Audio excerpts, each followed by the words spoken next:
Welcome, Familia, to one more episode of the Men Aligned podcast.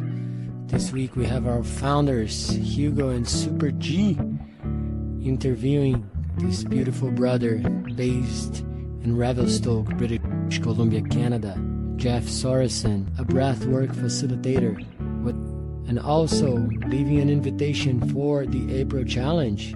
If you would like to hop in on this challenge with all the Men Aligned community, we have over 50 brothers joining us on this community with daily practices, breath work, journaling, and different activities to bring us back into alignment through accountability and commitment. So if you'd like to join, just hop in on the link of the WhatsApp group in our Instagram profile, and we shall see you there. Now I'll leave you with this beautiful episode.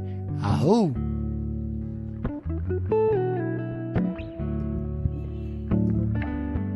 Welcome, Familia, to one more episode of the Men Aligned podcast. Today, there's me, Hugo, straight from Rio de Janeiro, Brazil, and our founder, Super G, straight from Canmore, Canada. And today, just hear the drums. Hear the drums because we have our brother, Jeff Sorensen. He is a facilitator and trainer of the company called Breath Army that basically helps people in code exposures and breath work and provide leadership training so people can learn how to breathe consciously and transform their lives through breath. I had the experience and the opportunity to meet Jeff in Kelowna a few months ago, and it was just amazing, and it's just with so much honor that we welcome you here, brother. Let's go. It's an honor to be here. Thank you so much for having me. Oh, Jeff, bro, we always say we don't take slightly who we invite to the podcast, and we thought about you, but after we had that live together, I was like, bro, it's just like I have no more options but just have you in the podcast too. Exactly. So Jeff, exactly. Quick question so we can get the ball rolling. I got to tell our listeners who are you and the labels and the roles that you play here in this world, but beyond all of that and behind all of that, who is Jeff Sorensen? Oh wow, are we gonna go deep here right off the bat? That's a good question, and I think there's a couple of different ways we can answer that, and I think from the work that I do, it's really important to recognize both the human experience and the spiritual experience. And so in the human experience, I am a man, and I'm very passionate about sharing tools to help people remember who they are. And that comes from a deep desire to share tools that I wish that I had on my own journey, and tools that I've tried and utilized on my own path that have made an incredible impact in my life and have allowed me to really turn my life around. And then from a spiritual perspective, I'm so much more than that. And I am an infinite, limitless being that is expressing through this role of Jeffrey Charles Sorensen.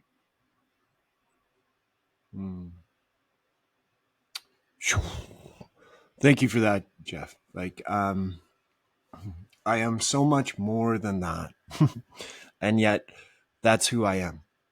I'm curious, brother, if you could share with our listeners and share with me and Hugo some of the tools that have helped you to remember who you are.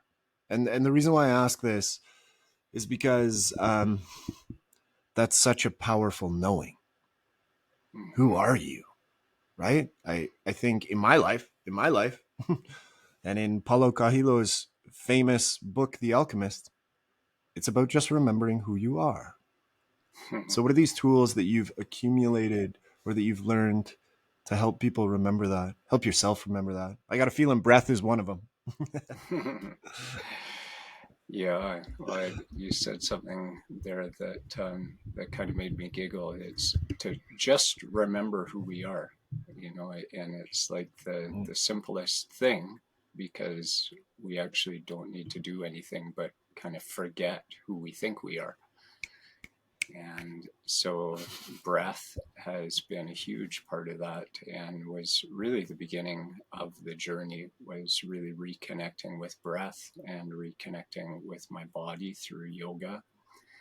And meditation came shortly after that, and pranayama came along with that. And I really started to recognize just how dysregulated I was and how much I had been avoiding feeling in general. And so that path led deeper and deeper down the yoga path and meditation and breath work, and eventually led to cold exposure, and eventually led to the ceremonial use of psychedelics, and there's heat exposure in there, and really just doing a lot of hard things to remember my own potential and remember that I can do more than I think that I can. And really helping to break down those structures in the mind that hold us back from really living and expressing our true potential in the world.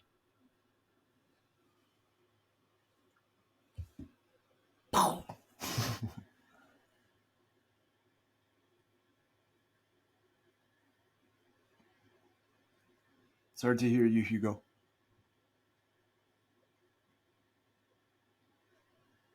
I think you may be muted, brother. I am definitely muted. I'm sorry. There you go. Yes, brother, is just training your brain so you can realize that you can do actually more than you think. I had a mentor that used to say this: we have two types of tiring. One is the brain, the other is the body, right? And we can always exceed our limits and go beyond what we can. And knowing that you are someone with all those tools, right, that you've learned, and now you're able to share this. What was a pivotal moment in your journey that made you realize and go on this path and seek those practices and tools?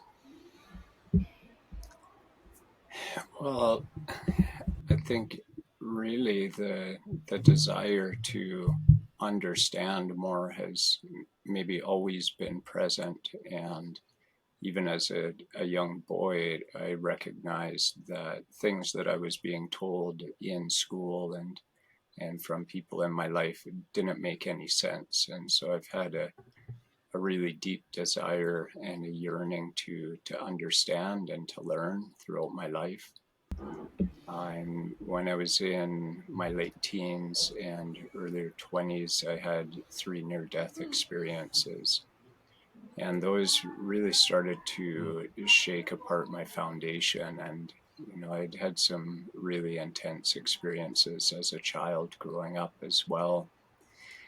And all of those things together really kind of shook apart this black and white world that I thought that I lived in, and that I, had been told that I was living in, and helped me to see that there was something beyond kind of this veil or this construct of reality that I had believed was the reality that I was living in, and I think maybe more importantly, that I thought wasn't malleable.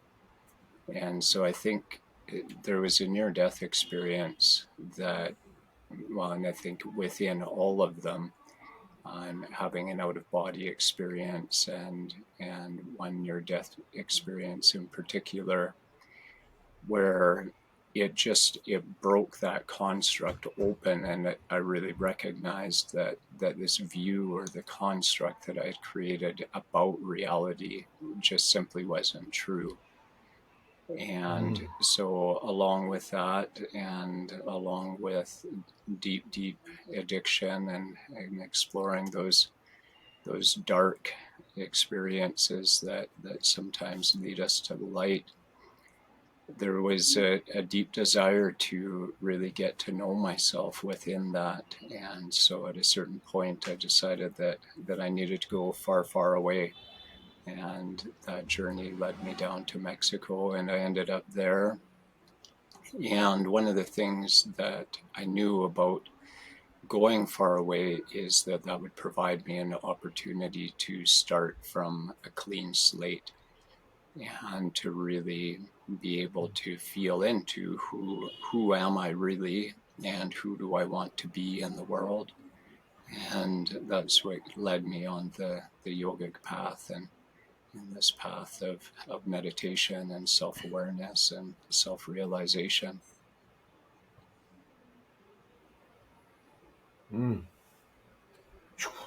Thank you for that, Jeff. Thank you, bro. Curious, brother, what were some of these things that as you were growing up you learned simply didn't make sense or weren't true for you? What were those things? One of them was just simply this idea that we only use 10% of our brain. That was one that I just could never wrap my head around. It just didn't make any sense to me. And there's a saying that what is true is always true. And when we hear truth, it resonates because it's simply the fabric of existence. It's always been true, and it's a part of who we are.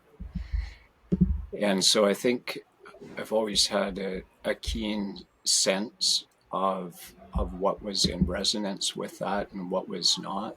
And so ideas like that, it just never landed as a kid, and I was a pretty smart kid and very studious, and there's just different things that were being spoken to in the classroom, and things that I was hearing in the world, and you can do this and you can't do that, and they just didn't resonate. And I think at that point, I didn't really have a framework to be able to have a clear perspective on what exactly that meant. But then as I started diving deeper into these ancient wisdom traditions, then I started to see that, well, yeah, people have been talking about this for thousands of years. And that we can limit ourselves as human beings in these roles that we play, but we are all a part of something that's so much greater, and that tapping into that aspect of ourselves that is limitless and is pure potential is the only real thing that's going to give us lasting fulfillment in our life. And so I went down all of the different paths of trying to seek fulfillment in other ways, and eventually got to the end of that road and recognized that there was something more, but it wasn't on the path that I had been looking on. Eventually I came to realize there was something more, but it wasn't on the path that I've been walking on. Let's go, Jeff Sorensen. Let's go. Dropping the quotes. Brother, what so 10% of your brain, we only use this, kind of spurred this curiosity. When you spoke earlier, you said, path of addiction, 3 direct, what do we call them in therapy? NDEs, near-death experiences. And without going into a space or place that you don't want to go into, I'm curious about those, because we often have listeners and participants who will come up and say, I think I just died. Maybe I died last year. Died in this relationship. And one of the things Hugo and myself likes to say from our brother Calais, prayers up, is that we die to ourselves over and over throughout the day. But that's different than a near-death experience. That's a spiritual death. And what I think you're referencing is a physical, like, death. So we're just curious about those because I know our listeners really, they enjoy the action, the intention and the authenticity. So yeah, brother. Yeah, well, the first one, I grew up working in forestry in Revelstoke, and I was working out in the bush, and I was by myself, and I rolled a quad and woke up, and I'd been unconscious and down over a bank, and woke up, and and was bleeding pretty severely, and recognized that I was a very long ways away from help. And so I crawled back up that bank and walked out about 5 kilometers to go and find the nearest help. And in that experience, that was kind of my first real out of body experience, in which I was watching that character of Jeff, walking and trying to find his way back to help. And so that was a pretty profound experience, but I was already quite deep in numbing myself at that point. And so after that experience, I kind of went, I went right back into the numbing of alcohol and marijuana and different drugs that I was using at that time. How And so old it were you didn't at that really time, have bro? I was 19. And so it didn't really have a huge impact. It was kind of like, just one of those things where you're kind of like, whoa, like what happened there? But then I just went back into the role that I was playing. And it was probably about 7 or 8 years after that. Again, I was out working in the bush, and again rolled a four-wheeler. And I see I a trend here, Jeff. Yeah, well, I actually had 3 accidents with that same four-wheeler over about 10 years, which was kind of uncanny, but that's a I'm gonna whole buy other you a story. motorcycle, Jeff. I've had one. Had many, actually. I'm And so in that second one, again, out working, I was working with another guy. We were trying to get up to work in the morning, and rolled the four-wheeler over backwards, and I landed on my back, and the four-wheeler landed in my mouth. And again, we were a long, long ways from help. And so it took us about 4 or 5 hours to get to the hospital. And I was in really rough shape by the time I got to the hospital. But actually, when I got to the hospital was kind of when things really started to unravel. And to make a long story short, eventually I ended up in an ambulance on our way to Kelowna, and I had this massive mouth injury, and and it crushed this side of my skull and peeled that side of my face off. And yet, I've worked as a paramedic, so I have a lot of compassion. Yet the protocol is, if you've hit your head, to put somebody on a spine board and put on a hard collar. And so I was in the back of this ambulance on a spine board strapped on my back with a hard collar pressed up into my face, where I had this massive laceration and started to bleed to death. And eventually, it was this bloody, gory scene out of what could have been a horror movie.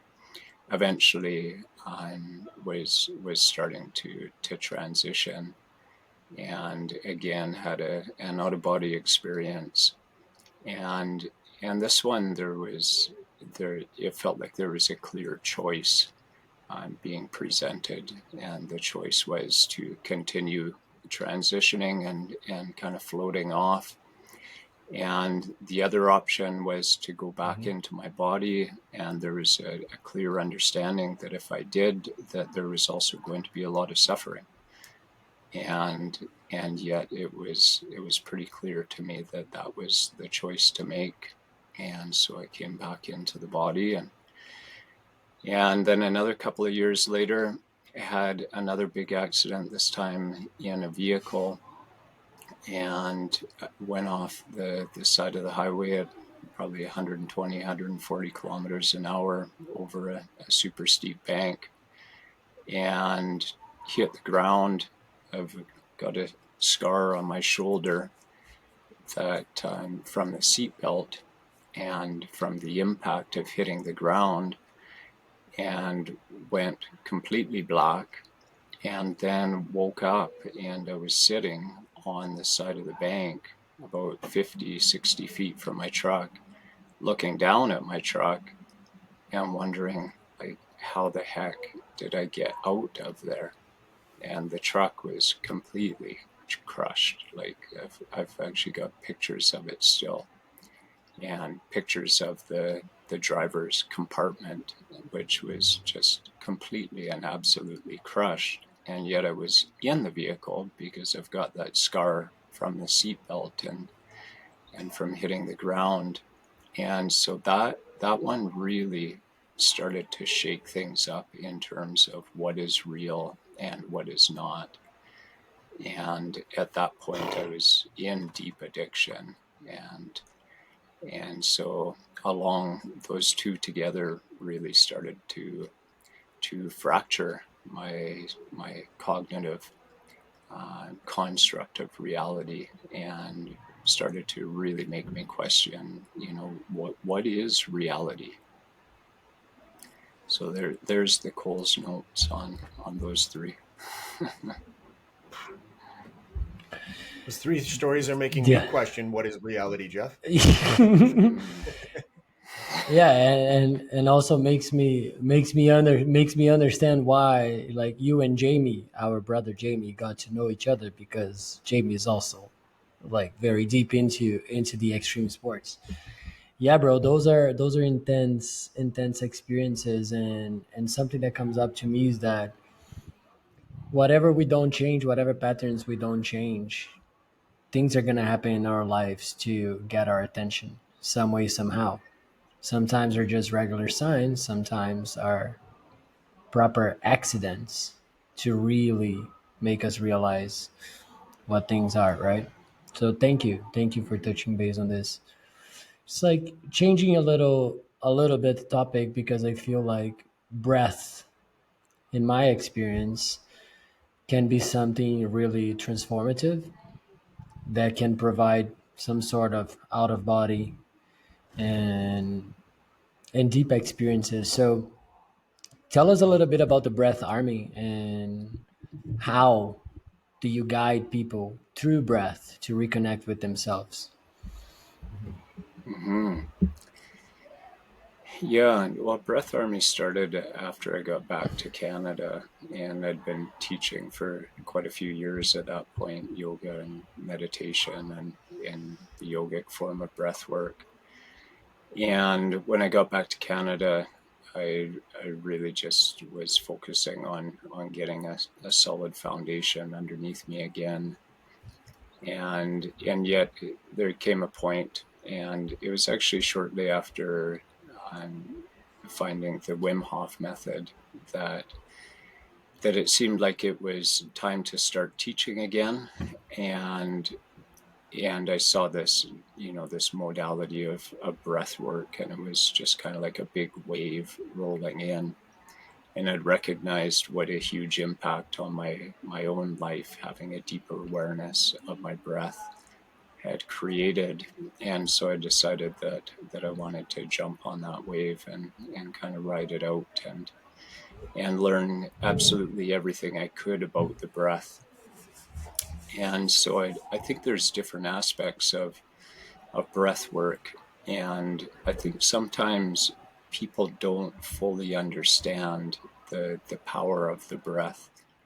And we can have these incredible out of body experiences, and receive deep insight and awareness and connection with higher self, and all these different experiences in big breathing experiences. And yet for me, that's incredibly powerful and a super potent tool to share with people. And yet I think the thing that often gets overlooked is that we're breathing 20,000 times a day, and that provides this opportunity to, in real time, have this awareness of how am I breathing? How am I receiving life? How am I manipulating life? How am I controlling it? And we do that with our breath. And most of the time that's unconscious. And so it provides this opening for us to have more awareness about these patterns, and the patterns that show up in our breath are the patterns that show up in our life. And through awareness of our breath and the state of our nervous system, that those two together provide these opportunities to really be able to shift these deep-seated patterns that we have and that have essentially been running our life on autopilot from a very early age, or from traumatic incidents like the ones that I described. And so it's, there's kind of these two different facets, and I really wanted to learn everything I could about both of them and see, how can we start to bridge these two worlds, because at that point there wasn't really a lot of discussion in between these different worlds of breathwork. There were things like the Wim Hof method and different forms of conscious connected breathing and holotropic breathing. And then there's this whole other world of functional breathing and Buteyko breathing. And I wanted to really see what were the common threads that ran between them.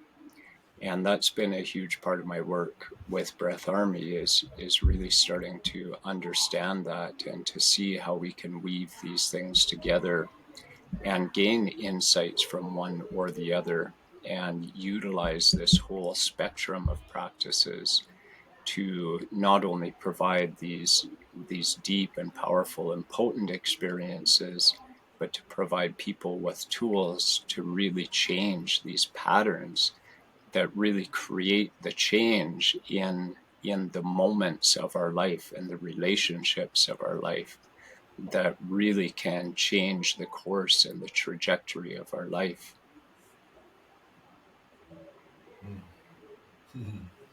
I love that, Jeff. Thank you. Thank you. That's gives me at least a profound respect for the way in which you're showing up with Breath Army and for what you've cultivated as a community. And I'm curious, bro, how does breath, intentional breath, functional breath, um, how does that impact people when they're working through their own trauma? When they are, quote unquote, in a Jeff Sorensen way of saying it, remembering who the fuck they are. um, I think one of the really interesting things about that is something that often people don't understand, is that the breath is often utilized as a coping mechanism.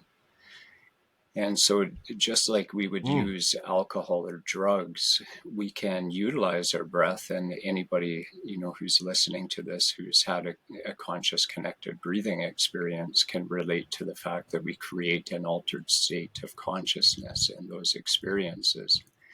And yet we can be doing that 20,000 times a day. And so as our old patterns and as these old unprocessed emotional responses and energetic responses in the body that we might call trauma present, our unconscious patterning can be to avoid looking at that, feeling what's associated with it. And so then in those moments, we start to control and manipulate our breath in a way that will help us to dissociate, or will help us to kind of create more activation and kind of mask what is really underneath that really needs to be felt in order to be able to complete that experience that we had at some point in our past that is still lying uncompleted within our body.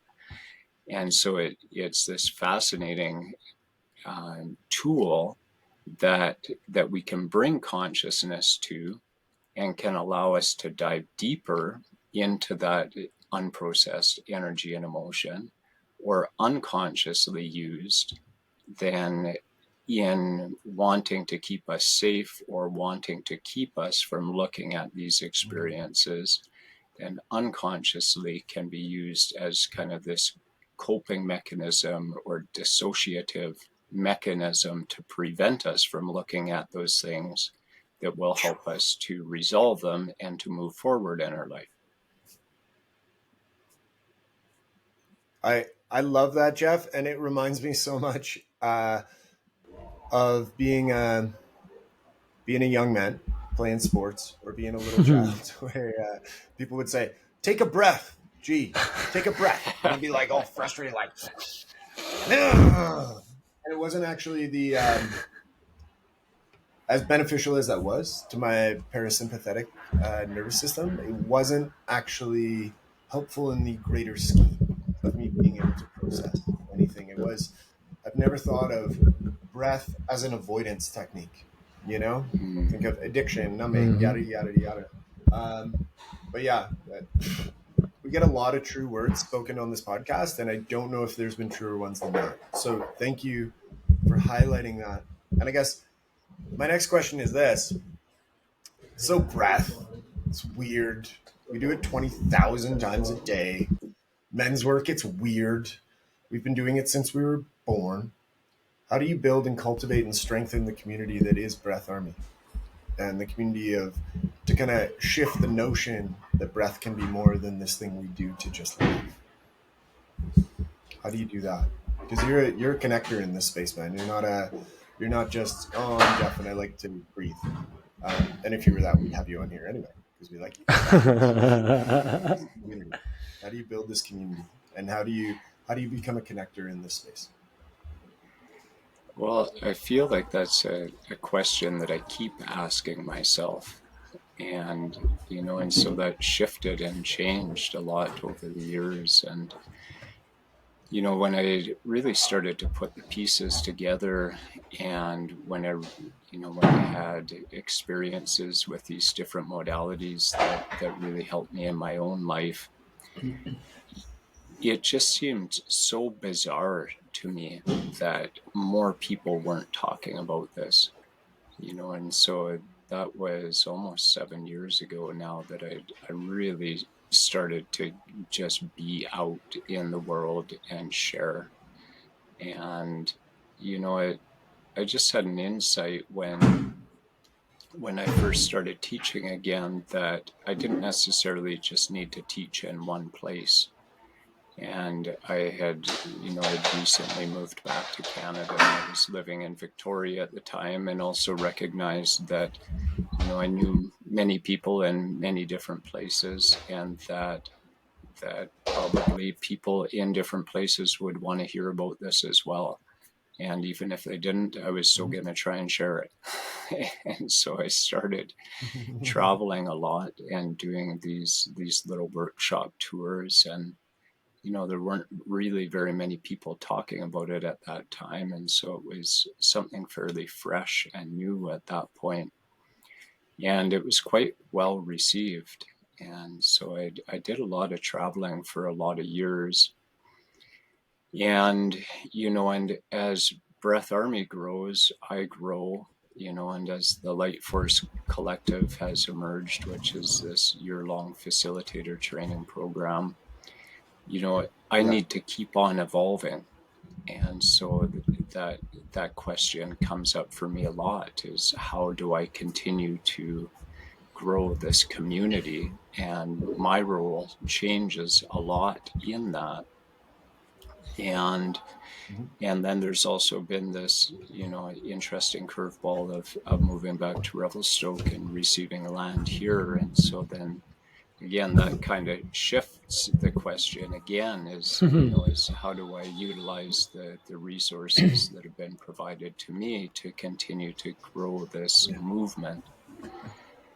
And so I think for me at this point, it's there's kind of two sides of that coin, where one side is I desire and see the benefit in having deep, deep, deep connections with people, and going as deep as I can with a group of people. And yet I also recognize that that limits the number of people that I can connect with. And so on the other side of that spectrum, there's, how can I reach lots of people in a short amount of time through doing bigger events or through the online space?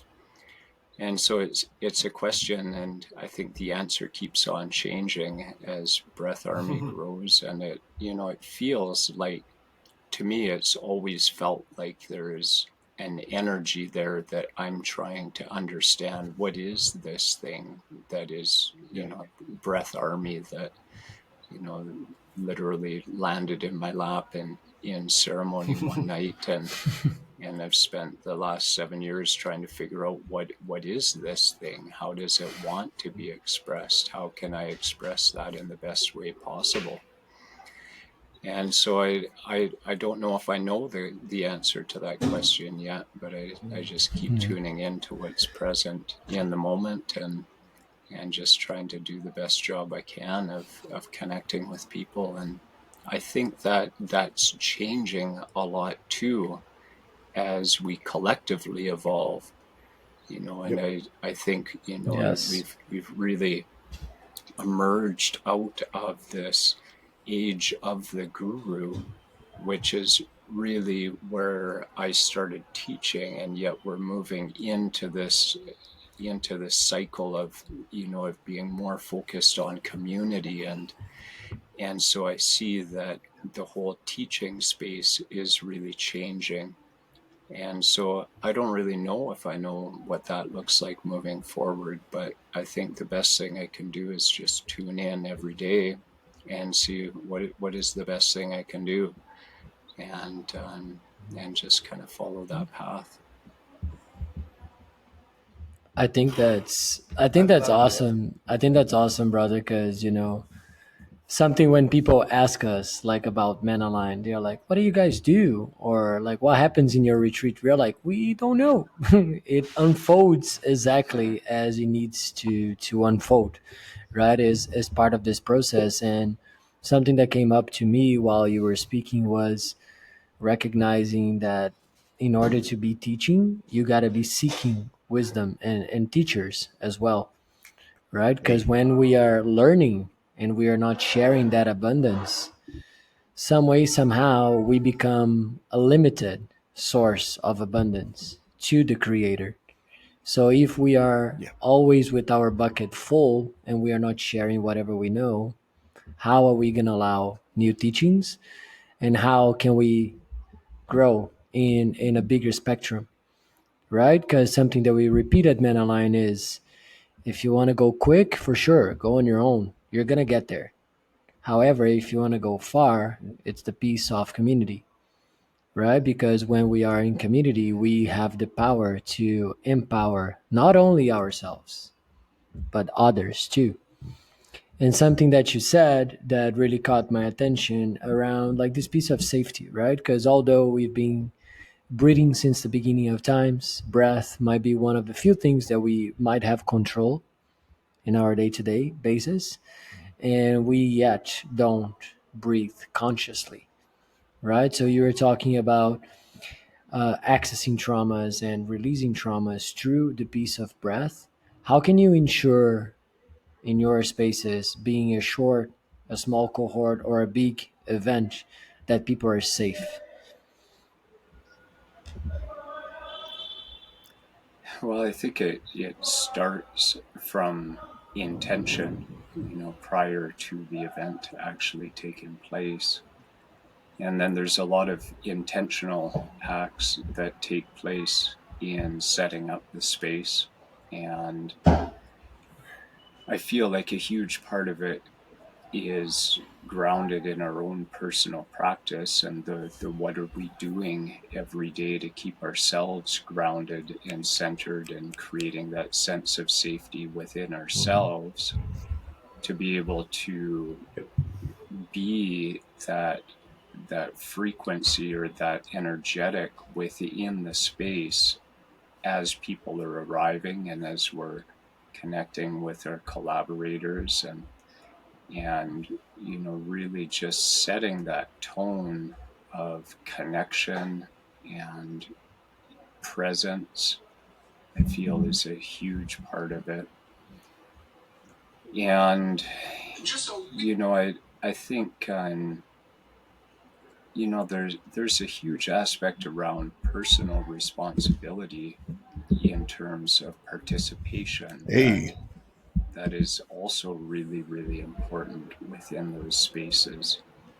And so I think putting some of the onus on the people that are in that space to recognize what experience they may have and that they also need to take ownership for their experience, because again we've been in this construct of Yes. outsourcing our responsibility and so I think for myself, I really like to make sure that people know within the space that they're also responsible for navigating their experience, giving them tools that if they start to edge into a place where they start to feel unsafe or things start to come up that feel too big to navigate, that they have some tools to be able to come back to start to dissipate the intensity of that experience. I think for me, whenever possible, having lots of hands on deck, lots of hands around and lots of people around that are trained to support and to be able to provide that sense of safety or that that hand on the shoulder or support as people are releasing is really important. So I think there's a lot of different pieces that play into that, and yet I think probably the most important one is that we're creating a sense of safety within ourselves. And I think that may be something that gets overlooked within the facilitation space, is that we want to go out and share these different tools and we want to create these big experiences for people. But how much can we hold personally? How grounded are we in our own experience? How present are we? And I think that has a huge impact on the containers that we create and the sense of safety that's felt within them.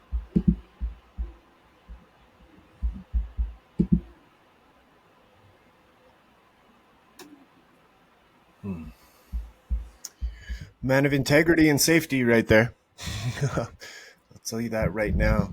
Jeff, we're going to ask you one last question, but before that, I want to ask you a quick thing. This is something that's come up in my own journey with breathwork.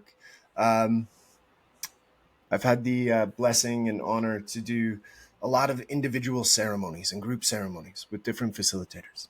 And each one is different and unique, although sometimes the breathing technique is similar, right? A halo breath, what have you. I'm curious, brother, about 9D breath work. What's your opinion on 9D breath work? This is a unique, beautiful breath work that's, in my experience, it has some pre-recorded audio you place on your ears, and then you are guided through a series of different breathing techniques in accordance with the audio. I've got both sides. And I'm curious, for you as a leader in this space, what do you think of what I would define as beautifully pre-recorded breath? Because for me, it didn't feel individual, but it did feel beautiful.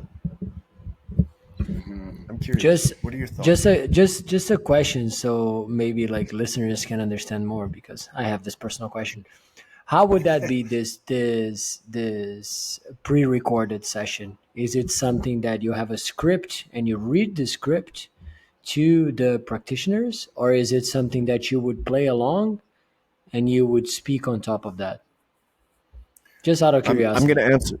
I'm going to answer my experience with that, and then Jeff's the breath ninja here, so he can give Yeah. us the full overview. In Yeah. my experience, it was going into a beautiful room, beautiful location, setting beautiful intention, and picking up a set of headphones. All the participants had similar headphones, and then kind of play was pressed, if you would, Oh, and there was an okay. invitation to do particular breath, and there was sound with it. Jeff will know much more about this than Okay, I no, do, gotcha, but gotcha, gotcha, gotcha. wow. Thanks for clarifying that. No, I was actually just curious. Yeah, yeah, yeah.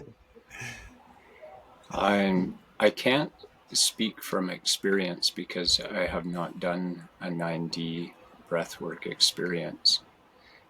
What I can speak to is around some of the marketing that goes along with 9D, and not to just single out 9D, but to maybe bring light to a particular part of the healing. I'm using air quotes for anybody who's listening to the healing space.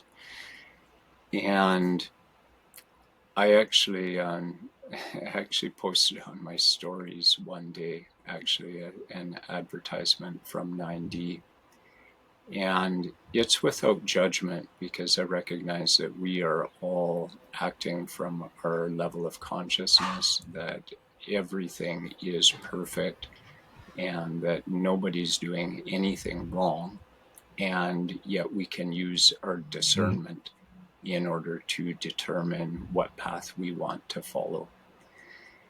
And so the particular advertisement that really jumped out to me was one, and it was something along the lines of heal your anxiety, depression, PTSD, all the things in one session. And that really kind of you know it perked my ears up. And because I recognize there's nothing wrong with anybody. We're all perfect based upon the experience that we've lived. And I also recognize that there's something greater that wants to emerge from us. So we kind of live in this paradox. And yet, in order to allow that thing that is greater than us to emerge through us, we have a lot of unraveling to do. And that happens over time.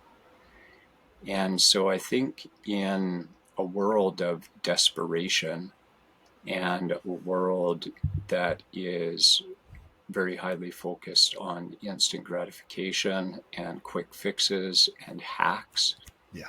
that it can be very alluring to believe that there's a magic pill for me and that I won't actually have to do any of the work, that I could lie down and I could listen to a pre-recorded session and that I could walk away from that session and everything will be okay.